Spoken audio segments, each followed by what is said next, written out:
944's Porsche engine is one of the most advanced ever built. It has excellent passing power.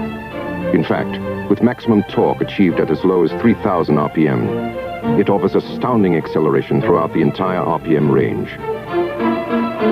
One more thing about the Porsche 944, its brakes are as fast as its engine.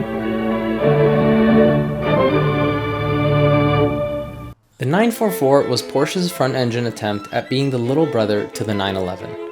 It had a near 50-50 weight distribution, and with its light weight of 2,600 pounds and its 150 horsepower, it was a pretty zippy car. So much so that it had racing success in IMSA and Le Mans. Well, today, we're rebuilding this car because something has gone catastrophically wrong with this engine. So in the last video, we drained the oil of the Porsche, and we found some pretty bad milkshake. It's actually separated. Oh, there it is. That looks kind of tasty. Yeah, go drink it then. Now when milkshake happens, that means something has gone catastrophically wrong, and we think it's the head gasket. But before we go and start unbolting the entire engine, we want to make sure that it's actually the head gasket. You remember last time? The fuel pump? Yeah, kind of foreshadowing to that video. It's this one right here. I'll leave the link. But diagnosis is important. So let's start with that.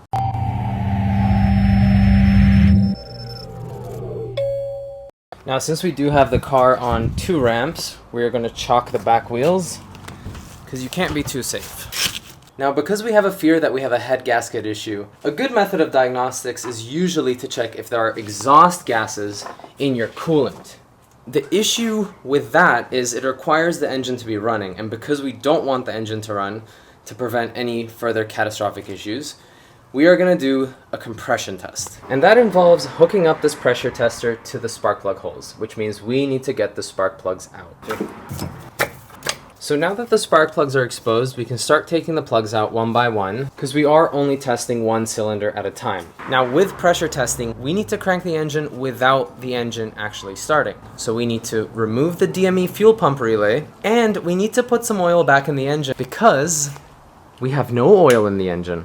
It's completely bone dry right now. Even though it should be fine, I'm not taking any risks.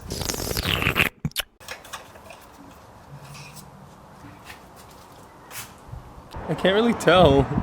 It's up till around here, so there's definitely oil in there. Alright. Now the fuel relay for this car is in the footwell, right? Yes. It should be this right here. Yeah. Alright. I can't do it. Give me a second.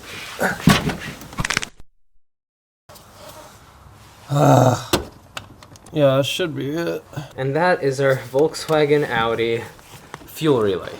And with the fuel relay out, that means the fuel pump is not going to get a signal to inject fuel, therefore not turning over the engine. We are also going to disconnect the main distributor cap just to make sure there isn't any spark going to these and shocking us. So let's get the spark plug out. Now looking at this spark plug, I wouldn't say nothing is necessarily wrong with it. It looks pretty okay, in decent condition. There isn't a crazy amount of grime. I would say that's pretty normal. Yeah, like it's a good sign, I would say. Yeah. Now another way of diagnosis is you can actually take a look inside of the combustion chamber after you take the spark plug out. But in our case, the hole is kind of hard to look into, and it's hard to get a camera in there too. So we'll stick to the compression test. So let's thread that hose in. It's threading in pretty good. Oh. I mean, it's supposed to be hand tight, so. This is plugged in. For this compression test, we should expect, in a best case scenario, a compression between 120 and 150 bar. PSI. PSI. Right? PSI. Cross your fingers. Let's hope it's in that range. A little nervous. Yeah, I'm nervous too, man. All right, ready.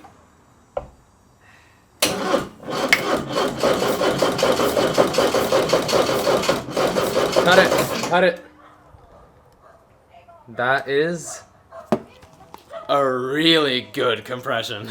Really? 180. 180? Yeah. It's still here if you want to look at it. 180? 180.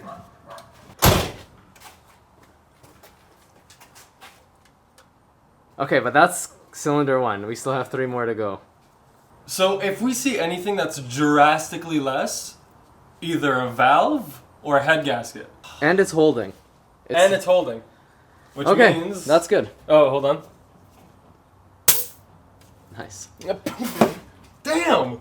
Joseph, do you understand that means like it's very healthy in that cylinder? Cylinder 1 is Yeah, healthy. but 2, 3, and 4 it's 0. Yeah, let's go. All right, spark plug 2 still looking good. All right, spark plug number 2. All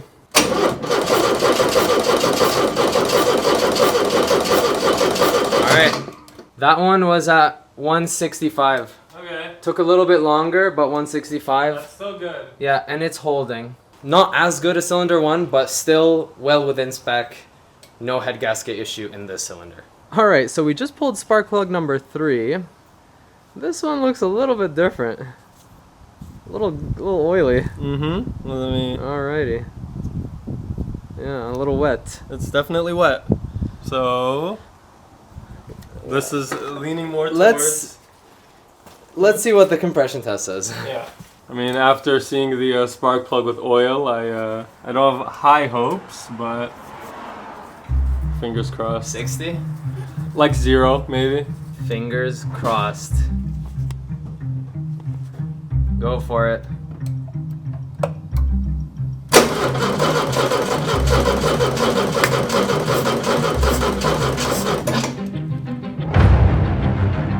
I saw you point the camera at your face, so I'm assuming it's not good. Just check it.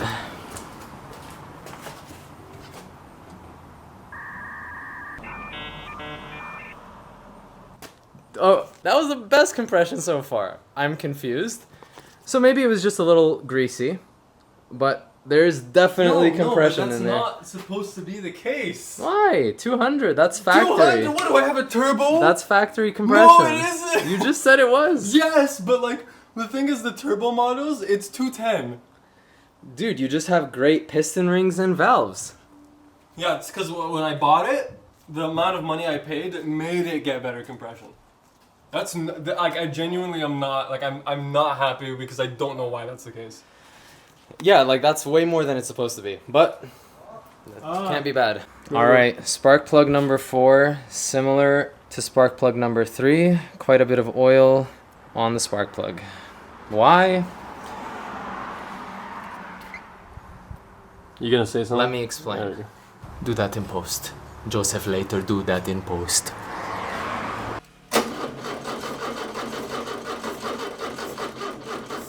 All right.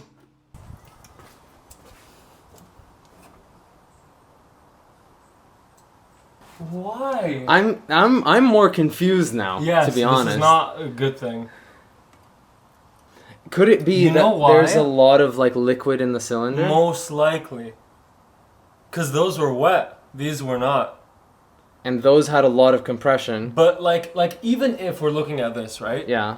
If there was something wrong, it wouldn't be even close. It would be 90. Yeah. It'd be 60. Yeah. I have to make a few calls. All right. So even though this is actually a good thing that we have good compression on all cylinders, the bad thing is it doesn't really answer the question of what is wrong with this car. Just to recap, when the failure happened, we lost power, our oil and coolant mixed, and we blew blue smoke. Now the blue smoke makes sense because we saw that there was oil in cylinders 4 and 3.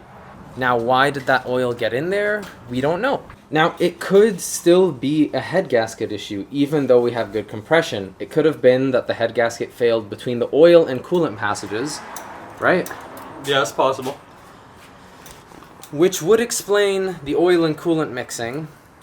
Would it explain oil in the cylinders? Maybe not. That could be like valve stems or valve guides. No, valve stems. Could be valve stem seals. Which you would still have to open this. Yeah, so a lot of issues point back to the head, but this is the biggest job that we could do. And it might be worth checking the oil cooler beforehand. I'm being really serious. I really want to know what you guys think. A lot of you guys probably have a lot better experience than us. That's the whole point of us doing this. We have no experience at all, but we've learned a lot in the process. So So let me know what you think is wrong with this engine, and stay tuned for the next episode, probably in the next 1 or 2 weeks. See ya.